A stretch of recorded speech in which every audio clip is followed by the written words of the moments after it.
السلام علیکم ورحمۃ اللہ وبرکاتہ. کیا حال ہے سب کا؟ الحمدللہ. اب تو میں بالکل اچھی ہوں. موسم بھی اچھا ہو گیا الحمدللہ. میں جب عرفہ کے دن خطبہ سن رہی تھی تو آپ لوگ مجھے بہت یاد آ رہے تھے، تو میں نے اس وقت سوچا تھا کہ میں جا کر یہ خطبہ آپ لوگوں سے شیئر کروں گی. تو انشاءاللہ آج میں آپ سے عرفہ کے خطبے کے ٹرانسلیشن کے اوپر کچھ بات کروں گی. دوسرے یہ کہ آپ لوگوں نے کتاب الحج پڑھی ہوگی اور اس میں بھی سارا ذکر اس کا پڑھا ہوگا، اور ہو سکتا ہے کچھ لوگوں نے سنا بھی ہو.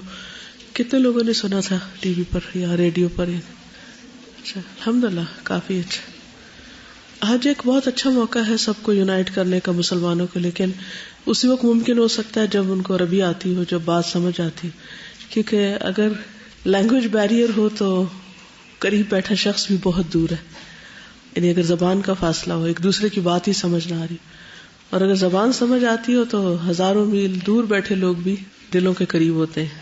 میری بہن نے اس رمضان میں اعتکاف کیا تھا مسجد نبوی میں. وہ کہنے لگی کہ میرے آس پاس اتنے اچھے اچھے لوگ تھے، اتنی عبادت گزار اور نیک خواتین تھی، مجھے بہت زیادہ تکلیف ہوتی تھی کہ میں ان سے کمیونیکیٹ نہیں کر سکتی. تو وہ ایک دوسرے کو جیسے کچھ سکھا رہی ہیں، کچھ بات کر رہی ہیں، کچھ کہتے ہم جتنا بھی کوشش کرتے اشاروں میں دوسری تیسری طرح، لیکن وہ بات نہیں بنتی تھی. تو اس وقت وہ کہتی مجھے بہت شدت سے احساس ہوا کہ عربی زبان آنی چاہیے. وہ کہتی کہ بہت زیادہ میں نے اس کی دعائیں بھی کی کہ اللہ تعالیٰ مجھے سکھا دے. تو بہرحال قرآن مجید پڑھ کے ووکیبلری تو بہت ساری آ جاتی ہے، صرف ضرورت اس بات کی ہوتی ہے کہ انسان اس کو تھوڑا پریکٹس کرے. پہلے آپ کو چند ایک ایسی تصویریں ہلکی سی دکھا دیتے. یہ فریش پکچرز ہیں حرم کی اور حج کے جانے اور آنے کی، تو ہلکا ہلکا میں ساتھ بتاتی جاتی ہوں تاکہ آپ بھی میرے ساتھ سفر کر لیں، اور اس کے بعد پھر میں خطبے پہ آؤں گی انشاءاللہ. ٹھیک ہے؟ اس تصویر کو دیکھ کے کیا احساس ہو رہا ہے؟ کیا آتا ہے ذہن میں؟ کوئی بتائے گا آپ میں سے؟ ہوتا نا ایک چیز کو دیکھ کے آپ کہتے اوہ، پہلا خیال کیا آتا ہے؟ یونٹی اور ایک سینٹر. یس، ایک سینٹر. اور اللہ تعالیٰ کی عظمت کا خیال، اور حضرت ابراہیم علیہ السلام کا اخلاص کہ انہوں نے خالی وادی میں لوگوں کو پکارا تھا، اور کس طرح دیوانہ وار. جب میں دیکھتی تھی نا یہ میری اپنی اتاری ہوئی تصویریں، تو میں کہتی تھی کیسی دیوانگی ہے. میرے منہ پہ ایک ہی لفظ آتا تھا، یہ کیسی دیوانگی ہے، میری عقل میں نہیں آتا. اب دیکھیے کہ چھوٹے چھوٹے معاملات میں ہم کتنی کیلکولیشنز کرتے ہیں یا نہیں. یہ چیز کتنے کی آئے گی، کتنے پیسے لگیں گے، پھر کیا بچے گا، پھر کیا نقصان ہوگا، پھر کیا فائدہ ہوگا. لیکن جب اللہ کے گھر جانے کی بات آتی ہے تو ساری کیلکولیشن ایک طرف پھینک دی جاتی ہیں. صرف محبت اور شوق کا سفر ہوتا ہے کہ بس جانا ہے، ہمیں نہیں پتا کیا ہوگا، باقی چیزوں کا کیا ہوگا ہمیں نہیں پتا.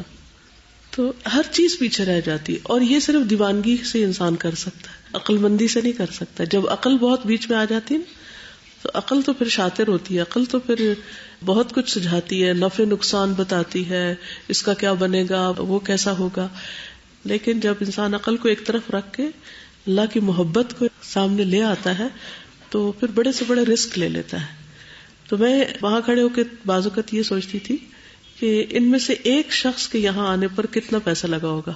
اگر صرف جدہ سے بھی کوئی مکہ آئے تو ون وے گھر آنے اور جانے تک کتنا کرایہ چاہیے صرف ایک شخص کا. کیونکہ حرم کے آس پاس اگر کوئی رہ بھی رہا ہے تو اس کا ایک دن کا وہاں کا جو رینٹ ہے ایک حاجی کا، صرف اس کو کیلکولیٹ کر لیں، گھر سے آنے والے کا کرایہ کیلکولیٹ کر لیں. ان میں سے کوئی بھی ایسا نہیں کہ جو یہاں فری پھر رہا ہو.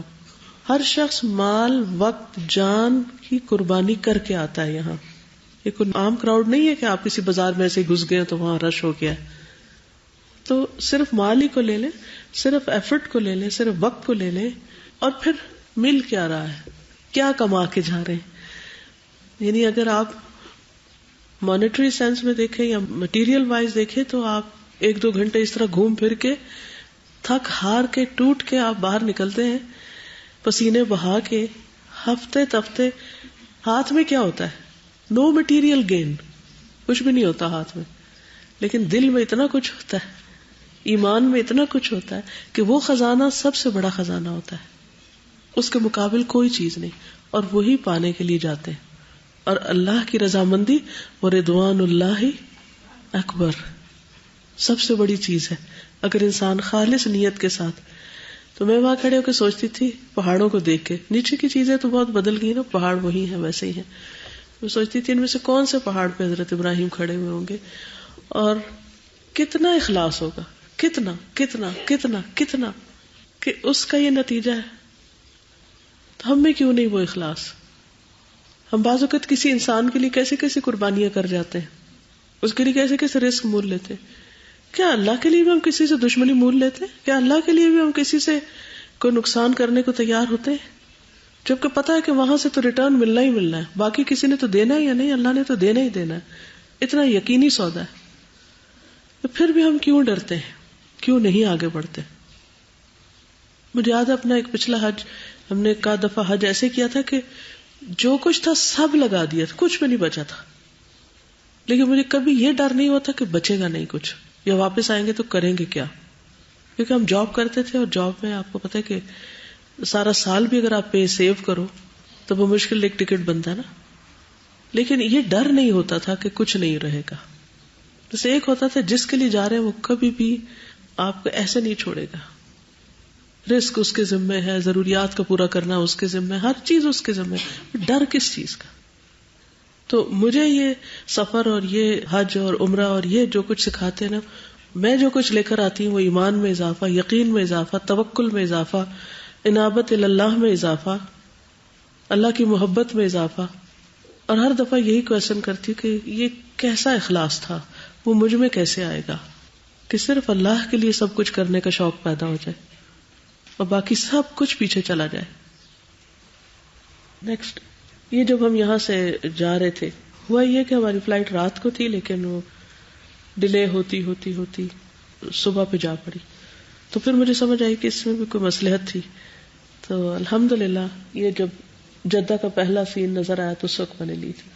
نیکسٹ, یہ ایئرپورٹ کا منظر ہے, صحرا ہی صحرا, صحرا میں جہاز کھڑے, رن وے بنا ہوا ہے اور کہاں کہاں یہ ایئرپورٹ کا ایک کونا نظر آ رہا ہے اور باقی جہاز نظر آ رہے ہیں. دنیا کا کوئی ایئرپورٹ ایسا نہیں ہے. نیکسٹ, یہ امیگریشن کی طرف جا رہے ہیں. Next, who is holding the bag? Actually ہمیں پاکستان کونسلیٹ کے کچھ لوگ ویلکم کرنے کے لیے آئے تھے, تو انہوں نے ہمارا بیگ لے لیا. نیکسٹ, یہ حج ٹرمینل. نیکسٹ, کیونکہ امیگریشن میں اور پھر سامان میں اور وہ پھر ہر جگہ پر وہی ہیلپ کر رہے تھے. نیکسٹ, یہ مختلف حاجی کھڑے تھے, ایسے جو سین میری نظر کو اچھا لگتا تھا تو. نیکسٹ, یہ حج ٹرمینل ہے. حج ٹرمینل کیا ہے؟ کسی ایئرپورٹ پہ آپ ایسے دیکھیں گے آسمان کے نیچے چھتریاں لگی ہوئی, خیمے لگے ہوئے ہوں اور اوپن, کوئی سیکیورٹی نہیں, کچھ نہیں. سیکیورٹی تو خیر ہوتی ہی ہے, لیکن جیسے کہتے ہیں نا کہ امن میں آ گئے ہیں آپ, اور کسی چیز کی پرواہ نہیں رہی کہ کہاں کھڑے. نیکسٹ, یہ اوپر چھتریاں یا خیمے جو ہیں ان کا اوپر کا سین ہے. یہ پھر چھتری کا اوپر کا میں نے کلوز اپ تھوڑا سا لیا تھا کہ, اور یہ چھتریاں ایسے ہی بندھی ہوئی ہیں ان کے ساتھ, وہ آپ دیکھ رہے ہو جیسے بڑے بڑے پلر سے کھڑے ہیں. ہے تو سالڈ مٹیریل لیکن ایمو کا سا منظر ہے. نیکسٹ, یہ ایک انٹرسٹنگ سین ہے. آپ دیکھ رہے ہیں کہ شدید دھوپ, اور جہاں جہاں شیڈ ہوتا تھا وہاں لوگ صفے بنا لیتے تھے. آپ دیکھ رہے ہیں یہ ستونوں کا شیڈ ہے, اس میں سیدھے سیدھے, اور پھر آگے بھی اسی طرح گول گول دائروں میں. اور یہ آپ دیکھ رہے ہیں کہ ایک وہ بتی کا سٹینڈ ہے نا, اس کے چھوٹا سا سایہ, اس کے سیدھی لین میں لوگ نماز پڑھ رہے ہیں جہاں جہاں چھاؤں ملتی. لیکن آگے کی صفوں والے جو ہیں وہ بغیر کسی سائے کے گھنٹوں لوگ دھوپ میں بیٹھے ہوتے تھے جیسے جمعے کے دن. اور نیکسٹ, پھر اسی طرح اسی قسم کا سین ہے کہ چھاؤں چھاؤں میں لوگ بیٹھے ہوئے. نیکسٹ, یہ جمعہ پریئر کے لیے کافی صبح سے ہی لوگ بیٹھ گئے تھے, اور مجھے حیرت یہ ہوتی تھی کہ یہ تو اندر کا سین تو نہیں, یہ تو باہر کی طرف بیٹھے. کافی دور تک گلیوں میں لوگ صفے بنا کے بیٹھے ہوتے تھے. اندر جگہ تو جو رات سے بیٹھا ہے صرف وہی بیٹھ سکتا ہے اندر.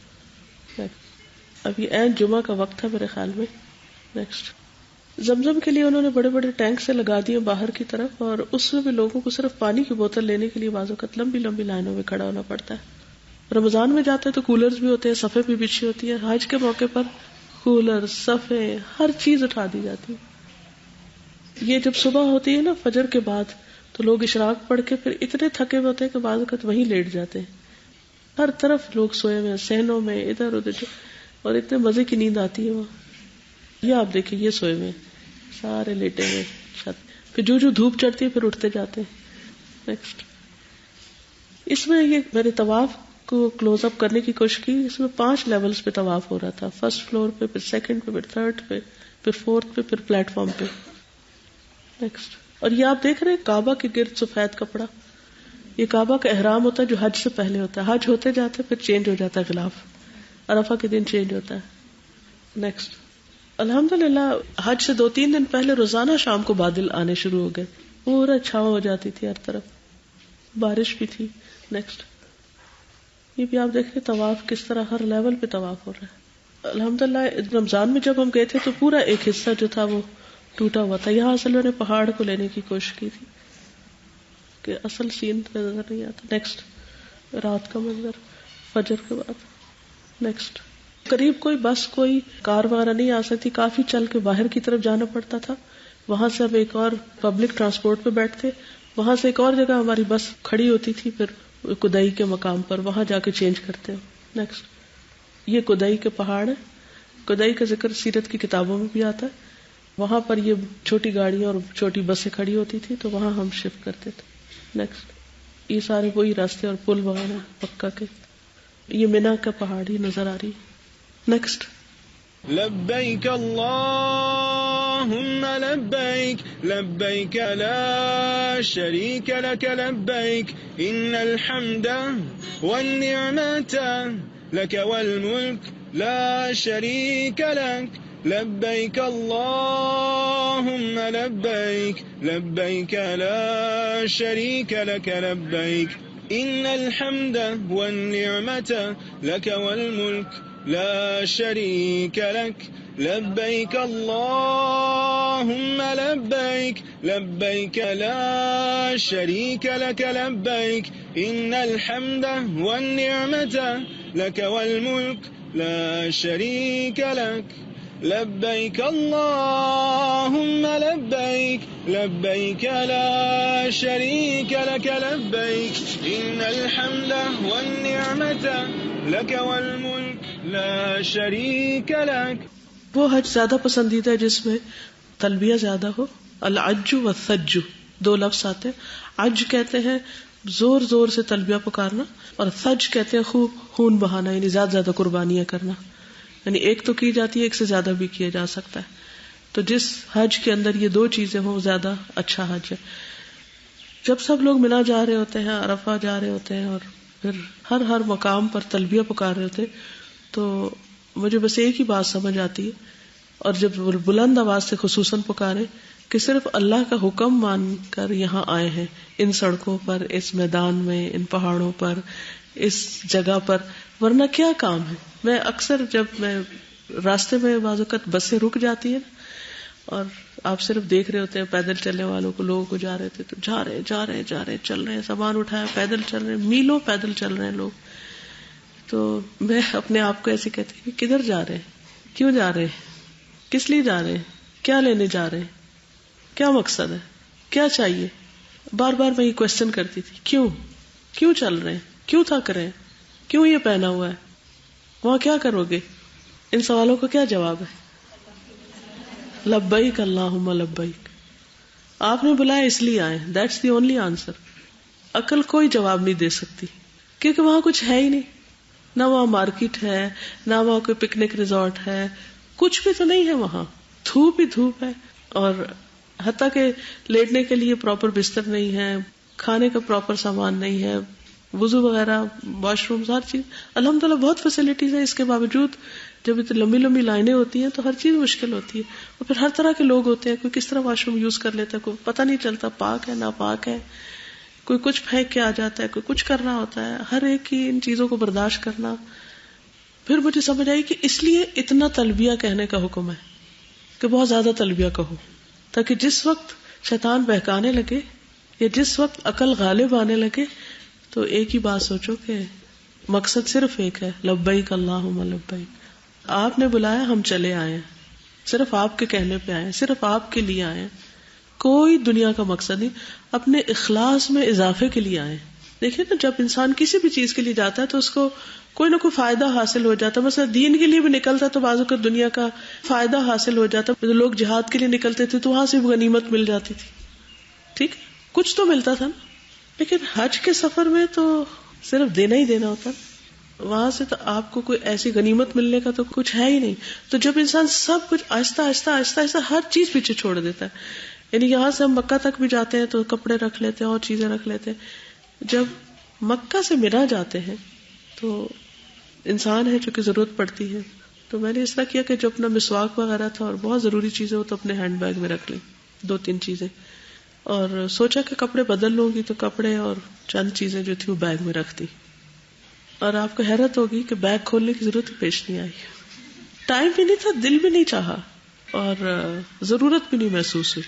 تو میں سوچ رہی تھی کہ پہلے گھر چھوڑا، بہت سی چیزیں وہاں چھوڑ دی، پھر مکہ آئے، پھر بہت سی چیزیں مکہ میں چھوڑ دی، پھر چلتے چلتے حتیٰ کہ جو پیک ہے عرفات، وہاں پہنچ کر تو واقعی سوائے دعاؤں کی کتابوں کے اور کچھ بھی نہیں چاہیے تھا. کچھ بھی نہیں چاہیے، کیونکہ کچھ اور کرنے کا وقت نہیں ہے. تو اس وقت مجھے یہ سمجھ آئی کہ حج یہ سکھاتا ہے کہ انسان اللہ کے لیے ہر چیز ہی چھوڑ دے اور اس کے دل میں کسی قسم کا کوئی لالچ ہو ہی نہ، کسی چیز کی کوئی توقع ہو ہی نہ، اور ایک ہی سوچ کے لے کر جائے کہ اللہ کے لیے سب کچھ دے سکتے، چھوڑ سکتے. یہ تو پھر مینا کی انٹرنس ہے.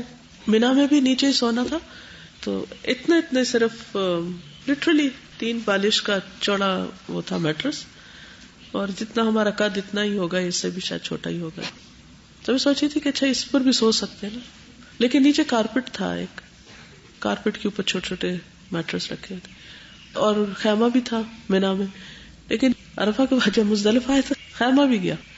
لٹرلی لوگ سڑکوں پر، میدان میں، ہر کوئی یوں پڑا ہے قبرستان کی طرح. جیسے اگر آپ ایسے کر کے آنکھوں کو دیکھیں نا دور تک، یوں لگتا ہے ایسے قبریں قبریں ہیں، قبریں قبریں، ایسی فیلنگ آتی ہے.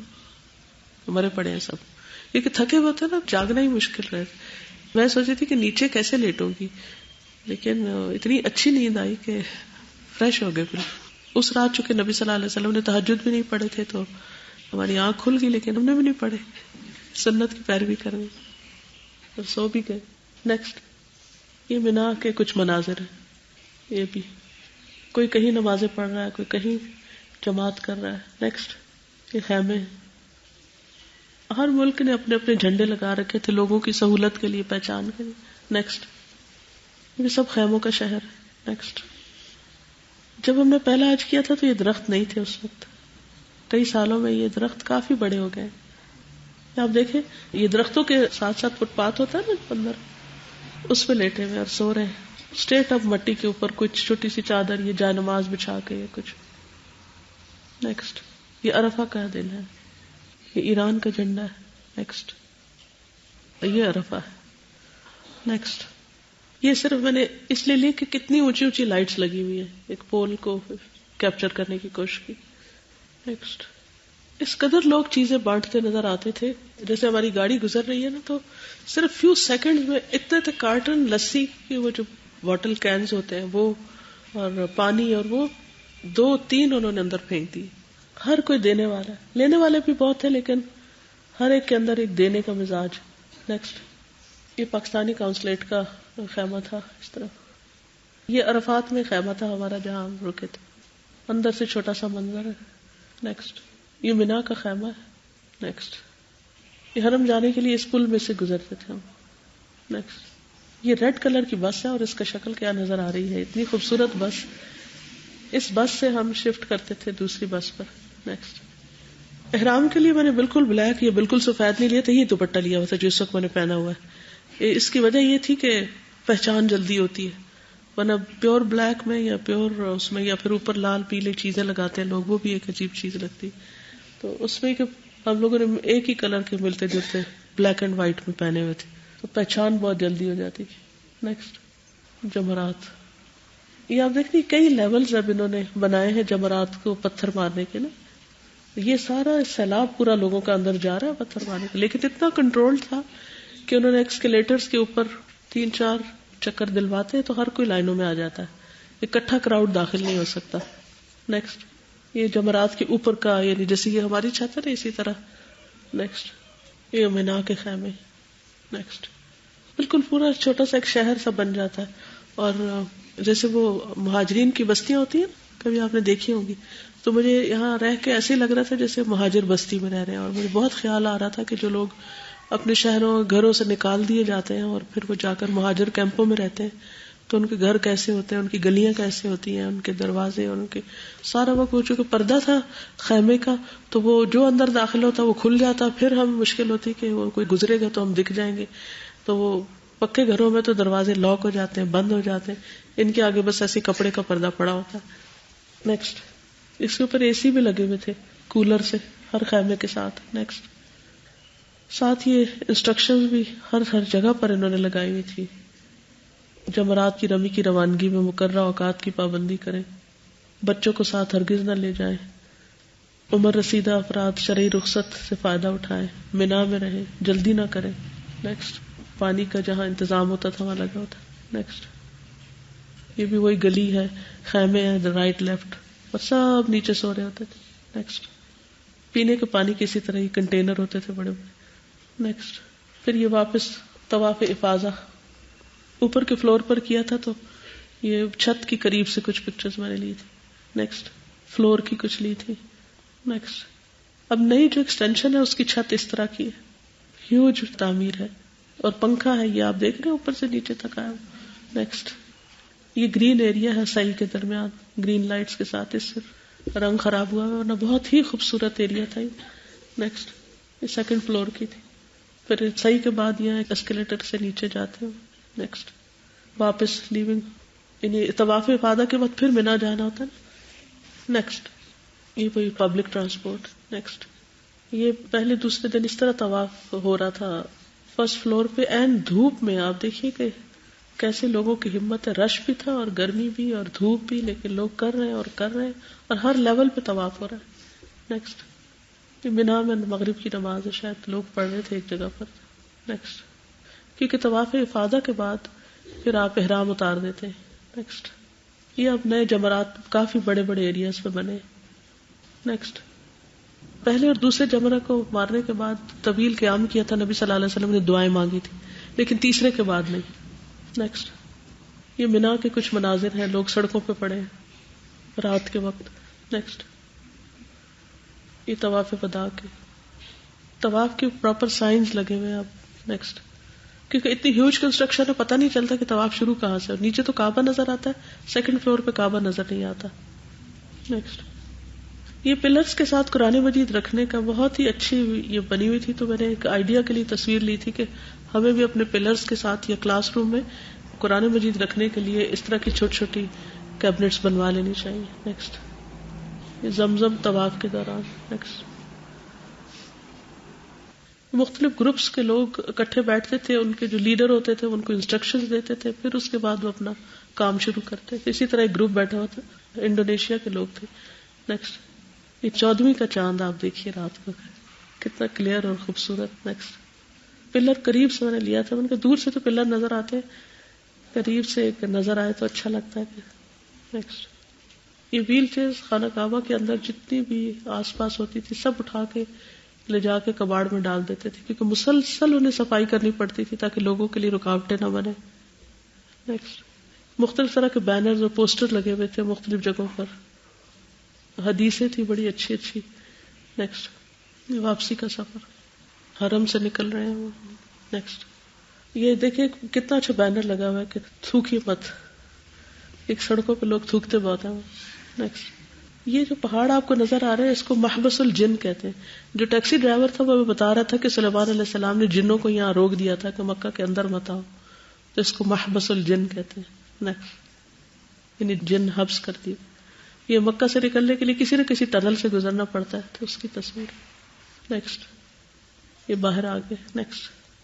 پہاڑ ہے مکہ کے. نیکسٹ.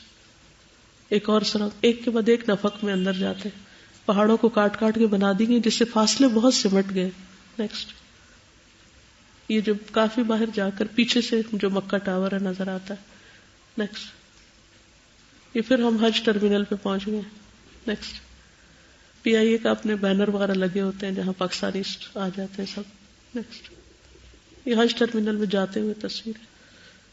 اس میں ایک بہت انٹرسٹنگ چیز تھی. طبیعت میری خراب ہو گئی آتے ہی تو میں بھجوا نہیں سکی، لیکن ہمیں ایک موقع پر، چونکہ ہم چاہتے تھے کہ اس کے قریب جا کر اترے جمرات کے، تو ہم بس کے اوپر ایک دفعہ قریب جانے کی کوشش میں پھنس گئے. اور وہ پھنسے یہ کہ بس کو آگے نہیں جانے دے رہے تھے، ویل چیئر کو آگے نہیں جانے تھے، اور فاصلہ بھی بہت زیادہ تھا. تو ہم نے وہ جو وہاں سیکیورٹی گارڈز ان سے کہا کہ ہم تو نہیں چل سکتے، اتنی بڑی بڑی سرنگیں ہیں اور ہم آگے کیسے جائیں گے. تو ان کا اچھا میں آپ کو کچھ بندوبست کرتا ہوں، آپ انتظار کریں. اتنے میں ایک ٹریکٹر جیسے ہوتا ہے، کبھی آپ نے بھینسوں اور یا بکریوں کو لے جانے والا ٹرک دیکھا ہوگا، تو اس طرح کا ایک ٹرک آیا. تو اس میں کھانے کے بڑے بڑے برتن لدے ہوئے تھے. تو اس نے اس کو کہا میں تمہیں گزرنے نہیں دوں گا جب تک ان پیسنجرز کو نہیں لے کر جاؤ. تو پھر ہم اس کے اوپر چڑھے. اس کی بھی چھوٹی سی ویڈیو ہے، وہ معلوم نہیں کہاں ہے کیونکہ میں واپس آ کے کچھ سارٹنگ کر نہیں سکی. تو وہ بہت ہی انٹرسٹنگ کہ ہم سب اس پہ چڑھے اور ساتھ تکبیریں پکار رہے تھے اور ساتھ وہ سب کھڑے تھے. تو بالکل ایسا لگ رہا تھا کہ بھینس بکریاں کسی نے چڑھا کے تو لیکن وہ بھی اتنا اچھا لگ رہا تھا یہ سوچ کے کہ اللہ کے راستے میں انسان کسی بھی چیز پہ چڑھتے ہوئے ایک سعادت محسوس کرتا ہے. اگر ویسے ہمیں کوئی آفر کرے کہ اس ٹرک پہ چڑھو اور چلے لے چلتے ہیں تو میں کہیں تک ہے ہماری شان کے خلاف ہے یہ بات. ہر چیز میں ایک خوشی. جو بھی اللہ کے راستے کا سفر ہو نا، جیسے حج تو ایک واقعی بہت بڑا سفر ہے اللہ کے راستے کا، لیکن جیسے آپ تعلیم حاصل کرنے کے لیے بھی نکلتے ہیں یا تبلیغ کرنے کے لیے نکلتے ہیں، یہ کوئی بھی سفر جو آپ اپنی ذات کے لیے نہیں کر رہے ہوتے، اللہ کی خاطر کر رہے ہیں، یعنی ذاتی فائدے کے لیے نہیں بلکہ اللہ کے دین سیکھنے سکھانے یا اس کو فائدہ پہنچانے کے لیے کر رہے ہیں، تو اس کے لیے ہمیشہ ایک چیز دل میں رکھ لیا کریں بس کہ میں اللہ کے راستے میں، اور اس پر اسمائل کیا کریں کہ میں اللہ کے راستے میں. مشکل ہو، آسانی ہو، تکلیف ہو، تنگی ہو، کوئی کچھ کہہ دے، کوئی سخت سے سخت ناپسندیدہ چیز پیش آ جائے، تو بس ایک ہی خیال بار بار کہ میں اللہ کے راستے میں ہوں. جب جہاز ہمارا لیٹ ہو رہا تھا، ہم 23 آورز میں پہنچے تھے، یعنی گھر سے نکل کے گھر تک. اس سارے سفر میں میں ایک ہی چیز بار بار کہتی رہی، اللہ تیرا شکر ہے تو نے ہمیں موقع دیا، اللہ تیرا شکر. جتنا لیٹ بھی ہوتا جا رہا تھا میں پھر بھی مسکراتی تو کہتی اللہ تیرا شکر ہے تو نے یہاں بٹھایا، اب میں تیرے راستے میں ہوں، چاہے میں بیٹھوں، چاہے میں چلوں، چاہے میں کھاؤں پیوں، لیٹوں اٹھوں، کسی سے بات کروں، کچھ بھی نہ کروں، چپ کر کے بیٹھ کے ذکر کرتی رہوں، میں تو تیرے راستے میں ہوں. اس سے کیا فرق پڑتا ہے؟ جب انسان اللہ کے راستے میں شہید ہو تو دائیں گرے یا بائیں گرے اس سے کوئی فرق پڑتا ہے؟ As long as you are in the way of Allah کوئی چیز میٹر نہیں کرتی. حتیٰ کہ جب حج ٹرمینل پہ کافی دیر لگ رہی تھی جدہ سے جاتے ہوئے بھی نکلتے وقت، پھر واش رومز کی تلاش میں کہ کموڈ ملے، کموڈ نہیں ہوتا، نیچے بیٹھنا ہوتا ہے، اور تو بالکل عادت نہیں نیچے بیٹھنے کی، تو اس میں بھی جب ایک جگہ پر جاتی اور دیکھتی نہیں تو کہتی اللہ تیرا شکر ہے تو لایا تو صحیح، یہ بھی مل جائے گا. پھر اگلے میں جاتی، پھر اگلے میں، کرتے کرتے کافی آگے تک. پھر مسجد میں گئے، وہاں کچھ لوگ اس کو صاف نہیں رکھے ہوئے تھے، تو میں کہتی اللہ تیرا شکر ہے تو یعنی تیرے سجدہ نصیب کیا. پھر کچھ بھی ہوتا تو میں کہتی اللہ تیرا شکر ہے، اللہ تیرا شکر ہے تو لایا، یعنی جب مجھے کوئی چیز ناپسند ہوتی تو میں فوراً مسکرا کے کہتی اللہ تیرا شکر ہے تو اس راستے پہ تو لایا. آپ لوگ بھی جب آپ قرآن پڑھنے کے لیے گھر سے نکلتے نا تو ہر وقت یہی کہا کسی کی کوئی بات اچھی نہیں لگے. یعنی بعض اوقات وہاں سڑکوں پہ چلتے ہوئے کوئی تھوک رہا ہے یا کوئی ناک صاف کر رہا ہے، اتنا کریہ منظر ہوتا ہے، اتنا کریہ کہ انسان کا دل متلا جاتا ہے. لیکن وہ ظاہر ہے وہ جس بیک گراؤنڈ سے لوگ آئے ہیں وہاں وہ کلچر یہی ہے، یا انہوں نے تمیز سیکھی نہیں کیا کرنا ہے کیا نہیں کرنا. ہر طرح کے مسلمان ہیں نا، تو سب پڑھے لکھے تو نہیں ہیں، سب تربیت یافتہ تو نہیں ہے. تو ایک تو یہ کہ میں اس وقت کوئی تبصرہ نہیں کرتی تھی، نہ میں کسی کو کہتی دیکھو وہ کیا کر رہا ہے، نیور، کیونکہ شکایت تو کرنی نہیں نا. یہ اس وقت آپ کو میں صرف اس لیے بتا رہی ہوں تاکہ آپ کو بھی جب ایسی کوئی چیز پیش آئے تو اس وقت آپ پریشان نہ ہو. آپ یہ شکر اللہ کے راستے میں جو لینے آئی ہوں وہ تو مل رہا ہے نا. کتنا میرے دل کا بوجھ ہٹ گیا ہے، کتنا میرا دل خوش ہے، کتنا میرا ایمان میں اضافہ ہو رہا ہے. اس کے مقابلے میں یہ کیا ہے؟ یہ تو کچھ بھی نہیں. اور اللہ کے راستے میں تو ایک کانٹا بھی چبھتا ہے، کوئی پیاس بھی ہوتی ہے، بھوک بھی لگتی ہے، تو اس پر بھی اجر ہے. تو سب چیزیں ہم قرآن میں پڑھتے ہیں اور وہ اپلائی کرنے کا وقت ہوتا ہے. بہت سخت گرمی لگتی، دھوپ آتی، پسینہ آتا، جسم میں درد ہوتی، کچھ وہ کہتی اللہ تیرا شکر ہے تو نے اپنے راستے میں لگایا ہے سب کچھ، یہ سب کچھ تیری خاطر ہے. اگر تو قبول کر لے تو اس سے بڑی خوش قسمتی کوئی نہیں. اور اس کا فائدہ کیا ہوتا کہ ہر چیز آسان ہو جاتی, پھر گھبراہٹ نہیں ہوتی, پھر یہ پریشانی نہیں ہوتی کہ اچھا اتنی دیر کیوں لگی, ہائے یہ کب ختم ہوگا, کب پہنچیں گے, کب اتریں گے. بھائی جب نکل ہی آئے, جب مرضی پہنچے, کیا فرق پڑتا کب پہنچے, پہنچ جائیں گے, جب اللہ کو حکم وہ پہنچ جائیں گے. تو جب انسان شکایت نہیں کرتا نا تو ہر چیز خوشگوار ہونے لگتی ہے, ہر چیز کا رخ بدل جاتا ہے. اور جب ہم شکایت کرنے لگتے ہیں تو پھر ہر چیز کے اندر کیڑے نظر آتے ہیں, ہر چیز میں. یہ کیوں ایسا کر رہا ہے, یہ کیوں ایسا کر رہا ہے. یعنی قدم قدم پر آپ کو اپنی مرضی کے خلاف چیزیں نظر آتی ہیں. اگر آپ ان کو ایشو بنانا چاہیں تو بہت بڑے بڑے بن سکتے ہیں, لیکن جب یہ یاد رہے کہ لا جدال فی الحج لا فسوق ولا جدال, بات ہی ختم. ایک اور یہ کہ ہم نے یہ کوشش کی کہ عشر ذی الحج سے بھی اچھا فائدہ اٹھائیں. تو 8 تاریخ کو جب مینا جانا تھا تو ہم نے اس دن بھی روزہ رکھ لیا. صرف 9 کو نہیں رکھا کیونکہ نبی صلی اللہ علیہ وسلم نے حج میں نہیں رکھا تھا, اس لیے صرف بتا رہی ہوں تاکہ اگر آپ لوگ کو اللہ تعالیٰ توفیق دے اور وہاں موجود ہو تو وہ اتنی بابرکت جگہ ہے کہ روزہ رکھنا مشکل نہیں ہے. اور ہم روزے کی حالت میں صبح صبح یعنی کہ جیسے اشراق کے بعد ہم طواف کرتے, خوب پسینہ بھی آتا اور مجھے ڈر رہتا کہ ہم ڈی ہائیڈریٹ ہو جائیں گے, لیکن بلیو می کچھ بھی نہیں ہوتا تھا. تھوڑی دیر کے لیے ایسی گرمی پیاس کا احساس ہو, لیکن اس کے بعد جب ریسٹ کرتے تو ایسے وہ پورا جسم بھی ٹھنڈا ہو جاتا اور دل بھی ٹھنڈا ہو جاتا اور پیاس کا احساس بھی ختم ہو جاتا. صرف تھوڑا سا اپنے آپ کو روکنے کی ضرورت ہوتی ہے. ہائے واویلا نہ مچائے. اس سے ہوتا کیا ہے, ایک واویلا مچاتا ہے نا تو دوسرا اس کو دیکھ کے مچاتا ہے, شکوہ جواب شکوہ, کیونکہ دوسرے نے بھی تو کچھ کہنا ہے نا, پھر ویسا ہی کہنا ہے جو پہلا کہہ رہا ہے, وہ وہاں سے کیسے تبدیلی کرے. اصل میں حج سکھاتا بھی بہت کچھ ہے اور آپ کو بتاتا بھی بہت کچھ ہے کہ آپ کیا ہو. آپ کا سب کچھ کھل کے سامنے آ جاتا ہے, آپ کی اچھائیاں برائیاں سب پتہ چل جاتی ہیں کہ آپ کتنے پانی میں ہو. اگر اپنے آپ کو ٹیسٹ کرنا ہو نا, جیسے تھرمامیٹر کو پانی میں ڈال کے کس کا ٹیمپریچر کتنا ہے, جسم کا بخار کتنا ہے, حج آپ کو پورا پورا بتا دیتا ہے کہ آپ میں اسٹیمنا کتنا ہے, آپ میں صبر کتنا ہے, آپ میں ایمان کتنا ہے, آپ میں تقویٰ کتنا ہے, آپ کا لوگوں کے ساتھ معاملہ کیسا ہے, یہ بھی بتاتا ہے. کیونکہ کہیں نہ کہیں تو آپ پھسلیں گے نا, پتہ چل جائے گا پھر. اور پھر بہت اچھا پارٹ جو لگتا تھا وہ یہ کہ جو نمازیں ہوتی تھی ان میں یا مکہ سے متعلق صورتیں یا پھر حج سے متعلق یا پھر حرم کی حرمت اور ان چیزوں سے متعلق. جس دن ہم مینا جانے والے تھے اس سے پہلے فجر کی جو نمازیں تھیں اس سے پورا ریوائز کرا دیا انہوں نے کہ کیا کیا کرنا ہے. تو اتنا لطف آ رہا تھا نا, اچھا اب ایسے کرنا ہے پھر ایسے کرنا. چلیے حج کے خطبے کو ذرا سا دیکھ لیتے ہیں. بسم اللہ الرحمن الرحیم. ان الحمد للہ نحمده ونستعینه ونستغفره ونتوب الیہ ونعوذ به من شرور انفسنا ومن سیئات اعمالنا من يهده الله فلا مضل له ومن يضلل فلا هادي له واشهد ان لا اله الا الله وحده لا شريك له واشهد ان محمدا عبده ورسوله صلی اللہ علیہ وعلی آلہ وصحبہ وسلم تسلیما کثیرا الی یوم الدین. پھر اس کے بعد اما بعد, اے لوگو اللہ تعالیٰ سے ڈرو جیسے ڈرنے کا حق ہے. سب سے پہلی نصیحت, ایسے ڈرو جیسے ڈرنے کا حق ہے. اے مسلمانوں, تمہیں اللہ نے اسلام سے شرف بخشا ہے. آپ یقین کریں جب میں یہ خطبہ سن رہی تھی نا میں صرف رو رہی تھی, اور اس وقت واقعی اپنے مسلمان ہونے کا شکر ادا کر رہی تھی کہ اگر میں آج مسلمان نہ ہوتی تو میں یہاں کیسے بیٹھی ہوتی. یہ ایمان کی جو لذت اور حلاوت اس وقت محسوس ہو رہی ہے یہ تو کہیں بھی نہ پا سکتی. اور تمہیں اس دین کی امانت کا بوجھ اٹھانے کی توفیق عطا کی ہے.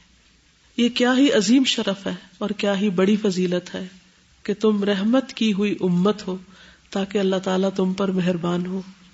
اور پھر یہ آیت پڑھی, انا عرضنا الامانۃ علی السماوات والارض والجبال فابین ان یحملنها واشفقن منها وحملها الانسان انه كان ظلوما جهولا ليعذب الله المنافقين والمنافقات والمشركين والمشركات ويتوب الله على المؤمنين والمؤمنات وكان الله غفورا رحيما. پھر یہاں 3 گروپس کو واضح طور پر منشن کیا گیا. اے مسلمان بھائی، یہ دین اپنی تعلیم اور اصولوں کے ساتھ آپ کے پاس امانت ہے. یہ جملہ تو ایسے مجھے لگا کہ یہ دین میرے پاس ایک امانت ہے. اللہ نے مجھے دے دیا یہ دین، میں مسلمان پیدا ہو گئی اور میں ایک امانت کی حامل ہو گئی. تو آپ اس ذمہ داری کو اچھے طریقے سے ادا کریں اور اس کے عمدہ اخلاق کے ساتھ آراستہ ہو جائیں.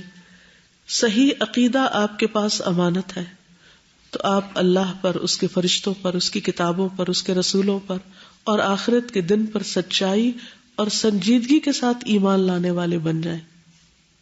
کتنا اچھا ریمائنڈر ہے تو ہم مسلمان، ہمیں پتہ ہے ہم سب ان چیزوں پر ایمان لاتے ہیں، لیکن اس وقت اس موقع پر ایسی نصیحت کرنا بہت ہی زبردست یاد دہانی.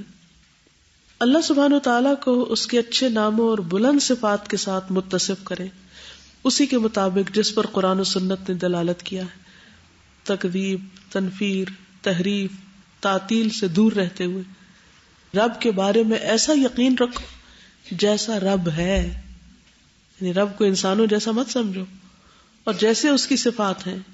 لیس کمثلہ شیء وہو السمیع البصیر. اللہ اکیلے کی عبادت کیجیے. پہلے دین کو امانت، پھر ایمان کا ذکر، اللہ تعالیٰ کی پہچان کی بات، اور پھر اللہ کی عبادت. کنیکشن دیکھ رہے ہیں آپ خطبے میں، وما خلقت الجن والانس الا لیعبدون. تو مجھے فوراً احساس ہو کہ ہاں مجھے اللہ نے پیدا اس لیے کیا، اور اس وقت میں عبادت کی حالت میں. پھر اس کے بعد دعا. آپ اللہ تعالیٰ سے دعا کرنے اور عاجزی اختیار کرنے میں اخلاص سے کام لیں، اپنے سخت حالات میں، اپنی خوشحالی میں، اپنی تنہائی میں اور اپنے ظاہر میں. وَإِن يَمْسَسْكَ اللَّهُ بِضُرٍّ فَلَا كَاشِفَ لَهُ إِلَّا هُوَ وَإِن يُرِدْكَ بِخَيْرٍ فَلَا رَادَّ لِفَضْلِهِ يُصِيبُ بِهِ مَن يَشَاءُ مِنْ عِبَادِهِ وَهُوَ الْغَفُورُ الرَّحِيمُ. اس کے بعد آپ محمد صلی اللہ علیہ وسلم پر ایمان لانے میں سچائی سے کام لیں. ریمائنڈر ہے سب، ہم مانتے ہیں لیکن سچے ہو جائیں اس ایمان میں. وہ اللہ کے بندے، اس کے رسول اور انبیاء اور مرسلین کے خاتم النبیین ہیں. ما کان محمد ابا احد من رجالکم ولکن رسول اللہ وخاتم النبیین وکان اللہ بکل شیء علیما. آپ کا ان پر سچا ایمان ہونا چاہیے جو آپ کو ان کی سنت کی اتباع پر آمادہ کرے. کتنا اچھا میسج ہے.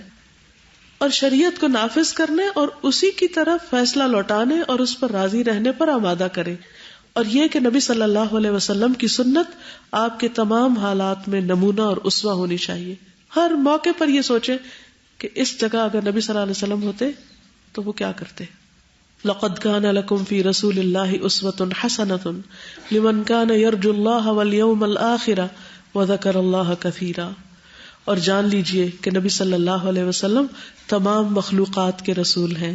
وما ارسلناک الا کافۃ للناس بشیرا ونذیرا ولکن اکثر الناس لا یعلمون. جب یہ جملہ انہوں نے پڑھا کہ لوگوں کی اکثریت کو پتہ ہی نہیں کہ آپ کون ہیں، تو اس قدر شرمندگی ہوئی کہ ہم نے لوگوں کی اکثریت کو یہ بات پہنچانے کا کتنا حق ادا کیا ہے کہ آپ واقعی سب کے رسول ہیں اور بشیر و نذیر ہے. پھر حدیث پڑھی صحیح مسلم کی، قسم ہے اس ذات کی جس کے ہاتھ میں محمد صلی اللہ علیہ وسلم کی جان ہے، اس امت کا کوئی بھی یہودی اور نصرانی جو میرے بارے میں سنے پھر جس کے ساتھ میں بھیجا گیا ہوں وہ اس پر ایمان نہ لائے تو وہ جہنم والوں میں سے ہوگا. یعنی خواہ کوئی پچھلی کتابوں کو مانتا اور رسولوں کو، لیکن جب تک محمد صلی اللہ علیہ وسلم کو نہ مانے اس وقت تک وہ آگ سے نہیں بچ سکتا. یعنی آپ لوگوں کے درمیان کرائیٹیریا ہے، معیار ہے رائٹ یا لیفٹ جانے کا. پھر کہتے ہیں آپ کا قرآن پر بھی سچا ایمان ہونا چاہیے کہ یہ اللہ کی کتاب ہے جو کہ تمام کتابوں سے آخر میں آنے والی ہے اور ان تمام کتابوں کو منسوخ کرنے والی ہے اور ان کی تصدیق کرنے والی ہے، جو حق کو حق کرنے والی، باطل کو باطل کرنے والی. وَأَنزَلْنَا إِلَيْكَ الْكِتَابَ بِالْحَقِّ مُصَدِّقًا لِمَا بَيْنَ يَدَيْهِ مِنَ الْكِتَابِ وَمُهَيْمِنًا عَلَيْهِ. پھر کہتے ہیں کہ اسلام کا دین تمام آسمانی دینوں میں سے آخر میں آنے والا ہے، آخری دین ہے یہ، اس کے بعد کوئی دین نہیں آئے گا، اور ان سب کو منسوخ کرنے والا ہے اور ان سب سے بے نیاز کرنے والا ہے. کسی اور کی ضرورت نہیں ہے، یہ مکمل دین ہے ہمارے پاس اور وہ خود کافی ہے. اور مخلوق پر واجب ہے کہ وہ اس سچے دین کو گلے لگائے جس کو محمد صلی اللہ علیہ وسلم لے کر آئے ہیں. ان الدین عند اللہ الاسلام ومن یبتغی غیر الاسلام دینا فلن یقبل منہ وہو فی الآخرۃ من الخاسرین. اے مسلمانوں، یہ عبادات، نماز، زکوٰۃ، روزے اور حج آپ کے پاس امانت ہے. آپ پر واجب ہے کہ ان کو اللہ کی شریعت کے مطابق عملی جامہ پہنائیں اور اس کام میں اللہ کے لیے اخلاص اپنائیں، اور آپ ان نمازوں کو محمد صلی اللہ علیہ وسلم کی رہنمائی کے مطابق ادا کریں، جنہوں نے فرمایا صلوا کما رأیتمونی اصلی. آپ نمازوں کو ان کے اوقاتوں میں مکمل شرطوں، ارکان، واجبات کے ساتھ ادا کرتے ہوئے اللہ کا قرب حاصل کریں. آپ مال کی زکوٰۃ ادا کریں، رمضان کے روزے رکھیں، اور استطاعت ہو تو بیت اللہ کا حج کریں. اے مسلمان، اس دین کی امانت کا یہ حصہ ہے کہ آپ اس کے اخلاق کو اپنائیں، اس کے اچھے کاموں کے ساتھ آراستہ ہوں، یعنی سچ بولنا، امانت کی حفاظت کرنا، صبر کرنا، برداشت اختیار کرنا، فراخ دلی، جنراسٹی، درگزر سے کام لینا، اچھا بھائی چارہ، بردرہڈ اختیار کرنا، اور جو چیزیں ان کے مخالف ہیں ان سے اجتناب کرے، جھوٹ، خیانت، عہد توڑنے، تکبر، غرور، حسد، بغض، غیبت، چغلی اور دیگر گھٹیا اخلاق سے. کتنا اچھا ریمائنڈر ہے. بے شک اس دین کی امانت میں یہ بھی ہے کہ اللہ کے حکم کو عملی جامہ پہنایا جائے جس کا اللہ نے آپ کو حکم دیا ہے، وَأَطِيعُوا اللَّهَ وَالرَّسُولَ لَعَلَّكُمْ تُرْحَمُونَ. اور یہ کہ آپ نبی صلی اللہ علیہ وسلم کے احکامات کو عملی جامہ پہنائیں. وَمَا آتَاكُمُ الرَّسُولُ فَخُذُوهُ وَمَا نَهَاكُمْ عَنْهُ فَانْتَهُوا وَاتَّقُوا اللَّهَ إِنَّ اللَّهَ شَدِيدُ الْعِقَابِ. اے مسلمان بھائی، اس دین کی امانت میں یہ بھی داخل ہے کہ آپ اس بات کا عقیدہ رکھیں کہ مسلمانوں کے خون، مال، عزتیں دوسرے مسلمانوں پر امانت ہے. ان کا احترام کرنا اور زیادتی نہ کرنا واجب ہے. پھر وہی حدیث سنائی جو نبی صلی اللہ علیہ وسلم نے اس موقع پر سنائی تھی کہ ایک مسلمان کی ہر چیز دوسرے مسلمان پر حرام ہے، اس کا خون، اس کا مال، اس کی عزت اور آبرو. پھر ان دماءکم واموالکم واعراضکم علیکم حرام، تمہارے خون، مال، عزتیں ایک دوسرے پہ حرام ہیں. پھر قتل مت کرو اس جان کو جسے اللہ نے حرام کیا مگر حق کے ساتھ. جو کسی مومن کو جان بوجھ کر قتل کرے اس کی جزا جہنم ہے جس میں ہمیشہ رہنے والا ہے. اللہ اس پہ غضبناک ہوا، اس پہ لعنت کی اور اس کے لیے بہت بڑا عذاب ہے. فرمایا میرے بعد ایک دوسرے کی گردنیں مار کے کافر نہ بن جانا، یعنی آپس میں قتل و غارت نہیں کرنا. میں سوچ رہی تھی کہ سارے ملکوں سے آنے والے مسلمان اگر اس حکم کو سمجھے اور جانے اور واپس جا کر صرف اسی بات پر عمل کر لیں تو کتنی بڑی تبدیلی ہو سکتی. پھر جائز طریقے سے مال کمائیں. آپ دیکھیے کہ روزمرہ زندگی میں جتنی بھی چیزیں ہم کرتے ہیں ان سب کے بارے میں یاد دہانی ہے. حرام طریقوں سے اجتناب کریں، یعنی دھوکہ دینا، ظلم کرنا، عہد توڑنا، لوگوں کا ناجائز طریقے سے مال کھانا. پھر کہتے ہیں کہ معاہدے اور عقد ہمارے پاس امانت ہے اور ہم پہ واجب ہے کہ انہیں پورا کریں. یعنی کانٹریکٹ کرنا، یعنی مثلا کئی کام کرنے کے لیے آپ کانٹریکٹ کرتے ہیں کہ میں یہاں پر 1 سال کے لیے کام کروں گی، اور پھر جب موڈ ختم ہوا تو توڑ دیا کانٹریکٹ. یا کوئی بھی کسی کے ساتھ بھی عہد کیا اور نہیں دل چاہا تو چھوڑ دیا اس کو، یعنی اس کا پاس نہیں رکھتے، اس کو اہمیت نہیں دیتے. اور عہد کو پورا کرو، بے شک عہد کا سوال ہوگا. پھر یا ایھا الذین آمنوا اوفوا بالعقود، پھر دھوکے سے بچو. من غشنا فلیس منا. پھر اے اسلام کی امت، پہلے انفرادی خطاب تھا، پھر امت کے طور پر. کیا سمجھ آ رہا ہے خطبے میں سے؟ ایک مسلمان ہونے کی حیثیت سے جو بھی اسلام کا جو بیسک ہمارا جو میسج ہے وہ یہی ہے نا کہ عقائد، عبادات اور معاملات اور اخلاق، ان ساروں کو ہی انہوں نے ٹچ کر دیا، ریمائنڈر دیا ہے. جی یہ اس اعتبار سے مجھے بہت اچھا لگا کہ آپ مثلاً کوئی آپ کو کہتا ہے چھٹیوں میں کہیں بھی ہمیں کچھ بتائیں، تو بعض اوقات ہم ایک ٹاپک چن لیتے ہیں، وہ بھی اچھا ہے. لیکن اگر آپ ایک جنرل سب چیزوں کو ٹچ کرتے چلے جائیں تو اس سے بھی ایک پوری پکچر بنتی چلی جاتی. یعنی میں اس وقت اپنا احتساب کر رہی تھی کہ ان میں سے کون کون سی چیزیں میں کر رہی ہوں اور کون سی نہیں کر رہی. اس کے ایک ایک لفظ کو میں اپنی ذات کے لیے لے رہی تھی، مجھے کیا کرنا ہے، کر رہی ہوں یا نہیں کر رہی. ٹھیک ہے نا. پھر اے اسلام کی امت، اس شریعت کو نافذ کرنا امت کی گردنوں اور ان کے لیڈروں کی گردنوں پر امانت ہے کہ وہ زندگی کے تمام معاملات میں اللہ کی شریعت کو نافذ کرے. اجتماعی معاملات، اقتصادی معاملات، سیاسی معاملات، تعلیمی معاملات اور خارجی تعلقات، تاکہ شریعت اکیلی ہی ہو جائے جس کی طرف فیصلہ لے جایا جائے اور اسی کے مطابق فیصلے کیے جائیں. اے مسلمانوں، دعوت اسلام کی تبلیغ کرنا، اللہ کے دین کی طرف دعوت دینا، یہ امت کی گردنوں پہ امانت ہے. ہر ایک اپنی طاقت کے مطابق اللہ کی شریعت کی تبلیغ کرے اور لوگوں کو اس کے دین کی طرف دعوت دے. وَلْتَكُن مِّنكُمْ أُمَّةٌ يَدْعُونَ إِلَى الْخَيْرِ وَيَأْمُرُونَ بِالْمَعْرُوفِ وَيَنْهَوْنَ عَنِ الْمُنكَرِ. اور پھر کنتم خیر امۃ اخرجت للناس تأمرون بالمعروف وتنہون عن المنکر. پھر اے مسلمانوں، تمہاری زندگی تمہارے پاس امانت ہے، وہ ایک برتن ہے تاکہ تم نیک اعمال کرو. تم اپنی زندگی پر امین ہو. تمہاری عمر دنوں، مہینوں اور سالوں پر مشتمل ہے. جو گزر چکی ہے وہ لوٹ کے نہیں آئے گی. ہر دن وہ جو گزر گیا ماضی کا حصہ بن گیا اور اس کی جزا اللہ کے پاس ہے. جو کچھ بھی ایک دن میں ہم نے کر کے اللہ کے پاس بھیجا. لیجزی الذین اساءوا بما عملوا ویجزی الذین احسنوا بالحسنی، تاکہ اللہ ان لوگوں کو جنہوں نے برائی کی اس کا بدلہ دے اور جنہوں نے بھلائی کی بھلائی کے ساتھ ان کو بدلہ دے. اے مسلمان بھائی، آپ سے سوال کیا جائے گا آپ نے اپنی عمر کس کام میں فنا کی، جوانی کس کام میں گزاری. مال کے بارے میں پوچھا جائے گا کہاں سے کمایا، کہاں خرچ کیا، اور آپ نے جو علم حاصل کیا اس پر کیا عمل کیا. آپ کی عقل امانت ہے، تو آپ بچے ایسی چیز سے جو عقل کو گدلا کر دے یا اسے کمزور کرے یا اسے ختم کرے. اتنی خوبصورت نصیحت ہے کہ انٹلیکٹ، عقل، ذہانت یہ بھی ایک امانت ہے، اس کو اللہ کے لیے استعمال کرنا ہے. سن کرنے والی یا نشہ کرنے والی چیزوں کے ساتھ، شعبدہ بازی، جادو، کہانت، نجومیت کے ساتھ مشغول کر کے اپنی عقل خراب نہ کرے. یعنی یوز لیس چیزوں میں مت لگائے اپنی عقل، کیونکہ یہ چیزیں عقل کا خیر کی طرف سفر کرنے میں کمی کر دیتی ہیں. یعنی جو لوگ ان چیزوں میں پڑ جاتے ہیں وہ پھر خیر و بھلائی کی طرف نہیں جا سکتے. اور اللہ کی تخلیق اور اس کی عظیم آیات میں غور و فکر کرنے سے بھی عقل کو مغلوب کر دیتی ہیں. ان فی خلق السماوات والارض واختلاف اللیل والنہار لآیات لأولی الالباب. غور و فکر کا سبق بھی. سنریہم آیاتنا فی الآفاق وفی انفسہم حتی یتبین لہم انہ الحق. اور عقل کو علوم کے حاصل کرنے سے بھی مغلوب کر دیتی ہے. یعنی انسان پھر علم کے قابل بھی نہیں رہتا. وہ علوم جو لوگوں کی دین و دنیا کی اصلاح کرتے ہیں. آپ کا نفس اور آپ کے اعضاء جن سے آپ اپنی زندگی میں فائدہ اٹھاتے ہیں وہ بھی امانت ہے. آپ کی آنکھ، کان، دل، زبان سب امانت ہے. ان السمع والبصر والفؤاد کل اولئک کان عنہ مسئولا. یعنی ہم یہ ساری نعمتیں لے کے بیٹھے ہوئے ہیں اور ہم نے کبھی احساس ہی نہیں کیا کہ کہاں لگانا ہے ان کو. صرف اپنی خواہشات کی تابع رکھے ہوئے. پھر اے امت اسلام، محمد صلی اللہ علیہ وسلم کی امت بھی امت کی گردنوں پہ امانت ہے. یعنی امت کی ذمہ داریاں بھی ہم پر. لیڈر، حکام، علماء، مفکرین، ہر ایک اس امانت کو اپنی گردن پہ اٹھائے. ہر ایک اس ذمہ داری کو اپنی استطاعت، قوت اور حیثیت کے مطابق اٹھائے. آج اسلامی سال انتہائی تنگ حالات سے گزر رہے ہیں. اس کو مختلف چیلنجز اور مصائب کا سامنا ہے. مسلمانوں کا تفرقہ اور اختلاف اس کی وحدت کو دھمکی دے رہا ہے. دشمن اس پہ ٹوٹے پڑتے ہیں جو گھات میں بیٹھے ہوئے ہیں. ان کو خانہ جنگی اور لڑائیوں نے ٹکڑے ٹکڑے کر دیا. ان کو کمزوری اور ذلت لاحق ہو چکی. ان کی باہمی لڑائی بہت سخت ہو چکی. قریب اور دور کے لوگ سب اسے جانتے ہیں. اس کا سبب یہ ہے کہ وہ اپنی دینی تعلیم، اپنے صحیح عقیدے سے پیچھے ہٹ چکے ہیں. اسلام کی قیمتوں یعنی بلند صفات اور اخلاق سے عاری ہو چکے ہیں. اور ان میں سے اکثر لوگ ایسی چیزوں کی طرف بھاگ رہے ہیں جن کو اللہ نے حرام ٹھہرایا ہے، جن سے ان کو کمزوری اور تباہی پہنچی.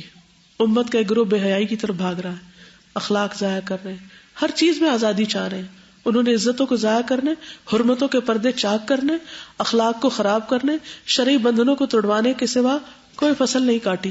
اس کے ساتھ ساتھ انہوں نے امراض اور خطرناک بیماریوں میں اضافہ کیا ہے. یہ سب کچھ ان عظیم مصیبتوں کا نتیجہ ہے.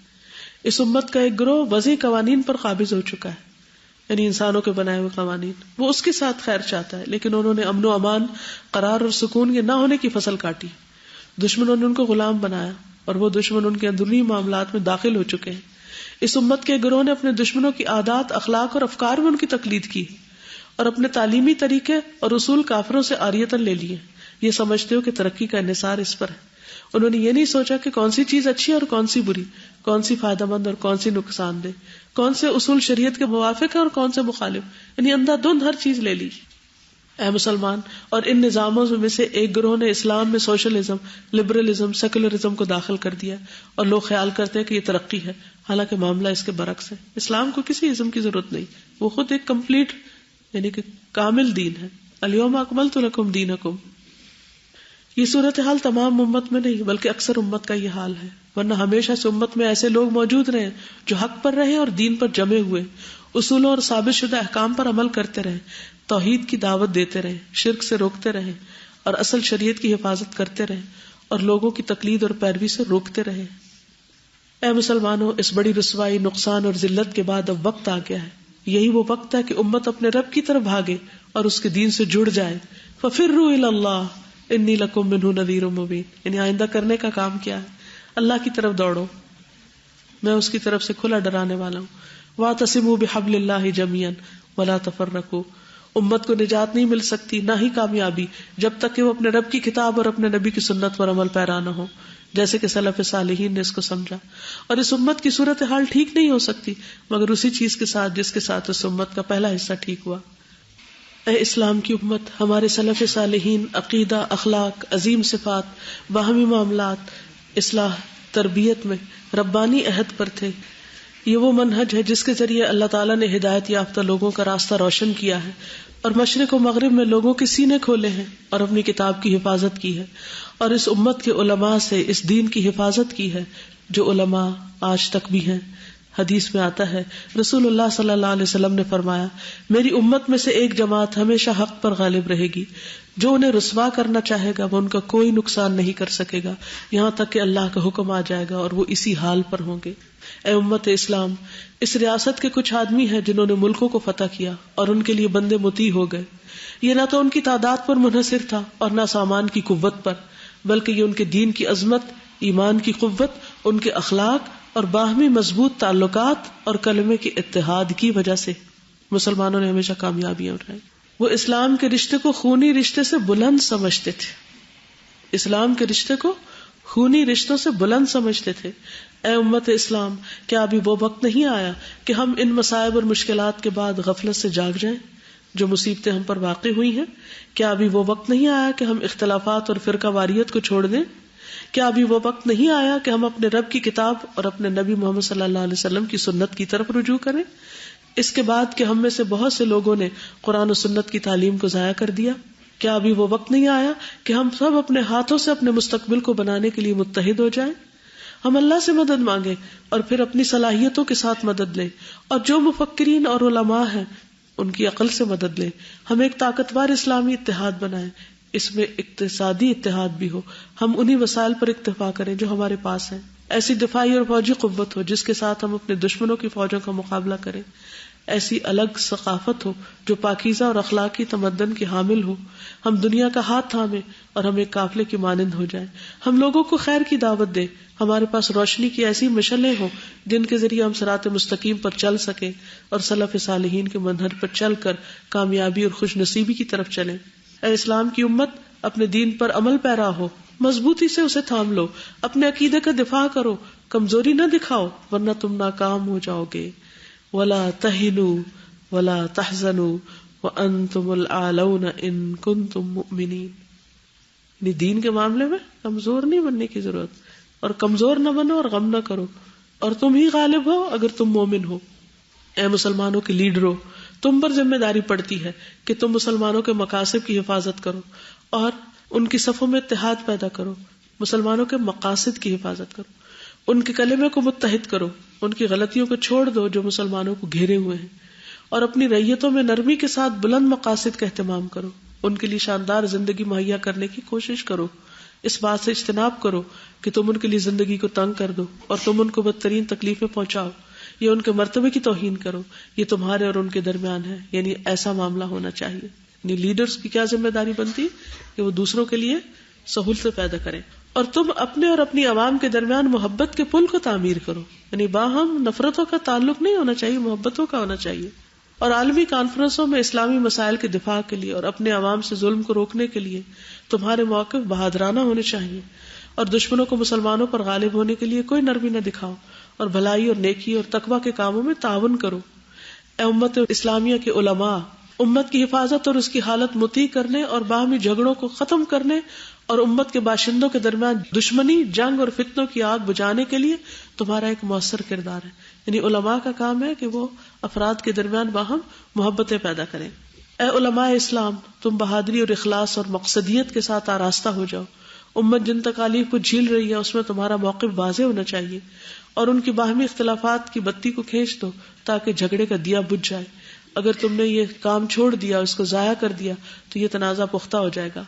پاکیزہ قلم کے حاملین، اے لکھنے والوں اور وہ لوگ جو مضبوط اسلامی اخلاق کے مالک ہیں، وہ اپنی فکر کو، تھاٹ کو ایسی چیزوں میں استعمال کریں جس میں امت کا فائدہ ہو، جو امت کو لے کر کھڑی ہو سکے، اور وہ افکار امت میں دین کی محبت، اصلاح اور بھائی چارے کی محبت اور شاندار ماضی کے ساتھ مضبوط تعلق کے پودے کو کاشت کریں۔ اے باپوں اور ماؤں، نسل کی تربیت کے بارے میں تم اللہ کے ہاں سوال کیے جاؤ گے۔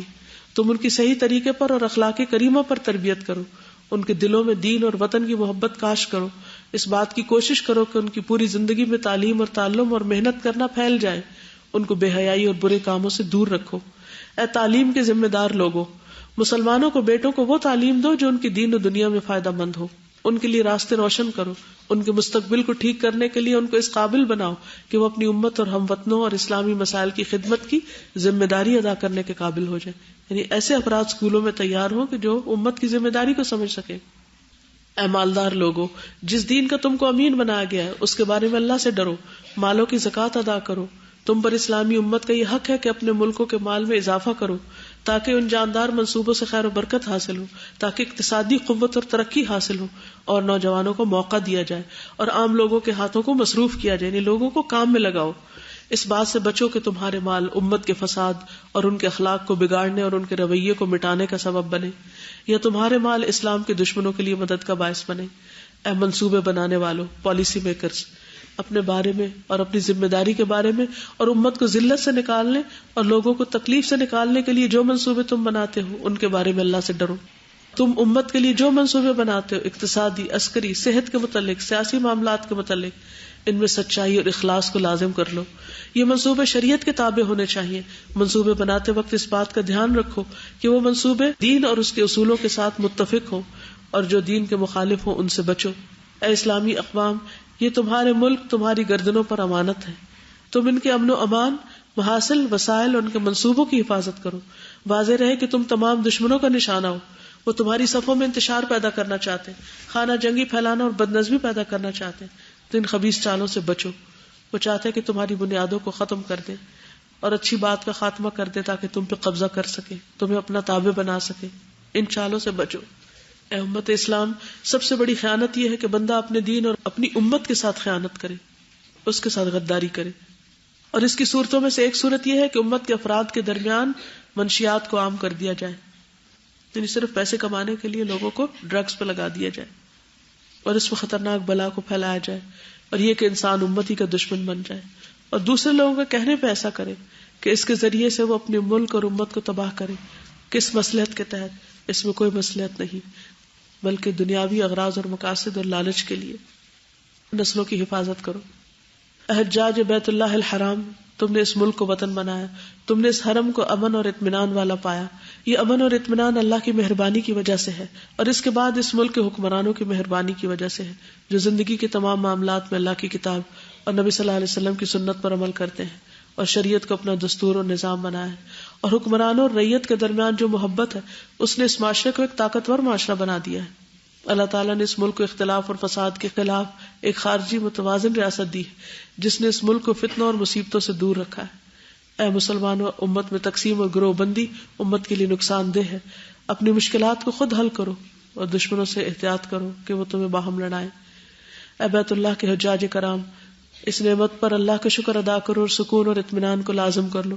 ٹریفک کے قوانین کا احترام کرو، اس چیز سے بچو جو حرام ہے، ان چیزوں سے بچو جو دیگر حج کے شاعر میں حاجی کے لیے رکاوٹ بنے۔ اسلام کے اخلاق کو اپناؤ۔ یہ قوانین جو وضع کیے گئے تمہاری سلامتی کے لیے بنائے گئے، ان کی حفاظت کرو تاکہ تم فلاح پاؤ۔ اے انسان، موت ہر زندہ چیز کی انتہا ہے۔ اللہ نے موت کو تمام مخلوق کے لیے لازم ٹھہرایا ہے۔ ارشاد باری تعالیٰ ہے، کل من علیہا فان وَيَبْقَى وَجْهُ رَبِّكَ ذُو الْجَلَالِ وَالْإِكْرَامِ۔ ہر کوئی جو اس زمین پر فنا ہونے والا ہے اور تیرے رب کا چہرہ باقی رہے گا جو بڑی شان اور عزت والا ہے۔ تم موت کی جان کنی کی گھڑی اور دنیا سے جدا ہونے کے وقت کو یاد کرو۔ وَجَاءَتْ سَكْرَةُ الْمَوْتِ بِالْحَقِّ ذَلِكَ مَا كُنْتَ مِنْهُ تَحِيدُ۔ اور موت کی بے ہوشی حق کے ساتھ آئے گی، یہ ہے وہ چیز جس سے تو بھاگتا تھا۔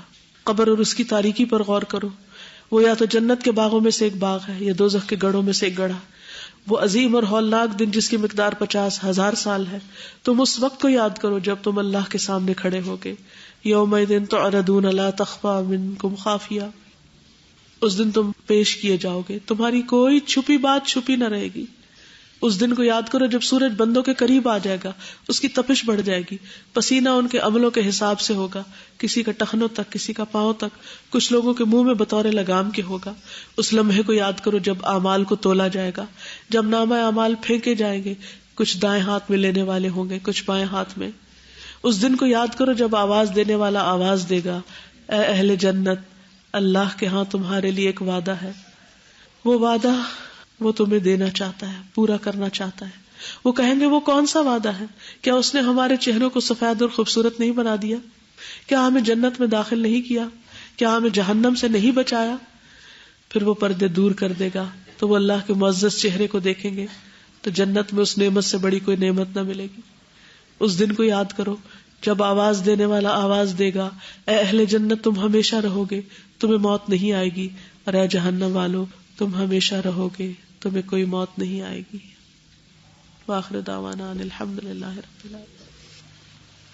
تو اگر آپ حج پر جائیں تو اس خطبے کے لیے ریڈیو ضرور لے جائیں، کیونکہ ہم نے دیکھو گے نا وسیع میدانوں میں خیمے ہیں، تو مسجد میں خطبہ ہوتا ہے وہاں سے ہر خیمے تک نہیں پہنچتا، تو ہم نے بس میں جا کے ریڈیو آن کر کے سنا تھا، کیونکہ ہمارے پاس ریڈیو نہیں تھا ویسے، تو ہماری بس تو قریب کھڑی تھی، تو ہر بس قریب نہیں کھڑی ہوتی کہ آپ دوبارہ بس میں جا کے تو خطبہ سنیں، اور اگر خطبہ نہیں سنتے تو وہ پھر ایسے ہی لگتا ہے کہ جیسے جمعے کے دن اگر آپ خطبہ ہی نہ سنیں یا سنیں اور سمجھیں ہی کچھ نہ، تو پھر جمعے کا کیا لطف۔ تو اسی طرح حج کا جو الحج و عرفہ، تو عرفہ کا قیام وقوف جو ہے وہ اس کے بعد شروع ہوتا ہے، خطبے کے فوراً بعد۔ تو پھر اگر یہ سمجھ ہی نہیں آیا، یہ سنا ہی نہیں، نہ بھی سمجھے تو بھی سننا چاہیے، میں سمجھتی کیونکہ ایک عجیب کیفیت ہوتی۔ میں اس وقت ہی سوچ رہی تھی کہ کتنے لوگ ہیں جن کو سمجھ آ رہا ہے، کتنے لوگ ہیں جو اول سن رہے ہیں، اور سننے والوں میں کتنوں کو سمجھ آ رہا ہے۔ اتنے لوگ وہاں اکٹھے ہوئے تھے، اس میں سے 1/4 بھی اگر اس کو سمجھ کے اپلائی کر لیں تو ہر سال اس طرح ہو تو کتنی حالت بدل جلدی تبدیلی آ سکتی۔ مجھے یہ سارا خطبہ سن کے لگا جتنے خوبصورت الفاظ کا چناؤ تھا، and it was appealing to the emotions, اور باتیں وہی قرآن اور حدیث کی تھیں، لیکن جو الفاظ تھے نا ایک احساس ذمہ داری کو انہوں نے جگایا، اور ایک امانت اور واجب کے جو ورڈز ہیں نا بڑے اسٹرانگ۔ یہ تو اب پڑ گیا ہم پر، بھاگ تو نہیں سکتے، اور کنیکشن کس طرح ایک کے بعد سیکوینس جو ہے بہت ہی خوبصورت۔ اس میں ابھی خطبے میں نا میں غور کر رہی تھی کہ ہر انسان کے لیے لیسن تھا، even if that person is a عالم، وہ ایک سیاسی لیڈر ہے جو حج کرنے گیا ہے، جیسے ہم لوگ جاتے ہیں سیاسی لیڈرز یہاں سے جاتے ہیں، یا وہ ماں باپ ہیں یا ٹیچرز ہیں، واٹ ایور، سب کے لیے لیسن ہے۔ مجھے اتنا فیل ہو رہا تھا نا کہ امت کو وحدت اسی صورت میں کہ جب ہم عربک لینگویج پہ گرپ ہو، یعنی اتنے لوگ گئے وہاں پہ، اگر وہ اس کو انڈرسٹینڈ کر لینا، دس از دا گریٹ اچیومنٹ۔ نبی صلی اللہ علیہ وسلم نے جو حج کا خطبہ دیا تھا اس کی اتنی ویلیو ہے کہ وہ جو UN کا چارٹر ہے اس کا حقوق انسانیت کا، وہ سارے کی ساری باتیں اس میں موجود ہیں جو 1400 سال پہلے امت کو سکھائی گئی۔ اصل بات ہے کہ ہم اپنی ذمہ داری محسوس نہیں کرتے، اگر وہ محسوس کرنے لگے تو جو بھی کوئی نیکی کا موقع ملے، جو بھی یہ کرنے والے کام ہیں ان کو کریں تو شکر ادا کریں کہ کرنے کا موقع ملا ہے، ورنہ ہم ہر وقت احسان ہی جتاتے رہتے کہ ہم نے پتہ نہیں کیا کر دیا۔ سبحانک اللہم وبحمدک نشہد ان لا الہ الا انت نستغفرک ونتوب الیک۔ السلام علیکم ورحمۃ اللہ وبرکاتہ۔